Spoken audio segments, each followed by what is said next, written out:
మాజీ MLC BTech Ravi hot comments చేశారు. పులివెందులలో 1978 నుంచి వైఎస్ కుటుంబం నిర్మించుకున్న సామ్రాజ్యాన్ని కూకటి వేళ్లతో పెకలించామన్నారు బీటెక్ రవి. పులివెందులలో 30 ఏళ్ల తర్వాత టీడీపీ హవా మొదలైందన్నారు. సాగునీటి సంఘం ఎన్నికల్లో పోటీ చేయడానికి కూడా వైసీపీ ధైర్యం చేయలేకపోయిందన్నారు. ఇక నుంచి పులివెందులలో ప్రతి ఎలక్షన్ ఇలాగే ఉంటుందన్నారు బీటెక్ రవి.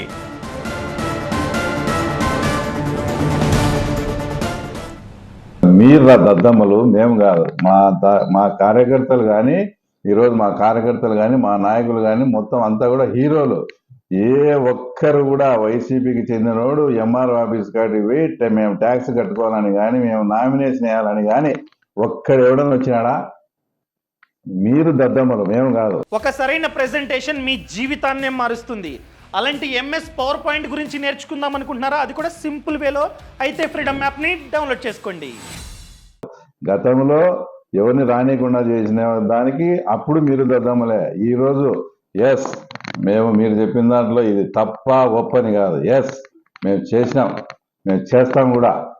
ఇంతవరకు 78 నుంచి మీరు నిర్మించుకునే సామ్రాజ్యాన్ని ఈరోజు మా కార్యకర్తలు మా నాయకులు కూకటి వేళ్లతో సహా పెకలించి ఎవడే కానీ నామినేషన్ కానీ ట్యాక్స్ కట్టుకునేదానికి కానీ ఎంఆర్ఓ ఆఫీసుకు వచ్చిన సందర్భం కూడా లేదు. ఒక్కసారి ఇక్కడ ఇదంతా ఎవరు పోటీ చేసేదానికి కూడా ఎవరు కూడా రాలేదు. కాబట్టి ఈ డొల్లతనం అంతా బయటపడతాదని చెప్పి రాష్ట్ర వ్యాప్తంగా కూడా బాయ్కాట్ చేసిన వాళ్ళు మీరు దద్దమ్మలు. అవినాష్ రెడ్డి కావచ్చు, జగన్మోహన్ రెడ్డి కావచ్చు, మిమ్మల్ని మీ చేతగాంతనాన్ని పెట్టుకొని తర్వాత మమ్మల్ని తర్వాత ఈ రకంగా మాట్లాడడం అస్సలు ఇది కరెక్ట్ కాదు.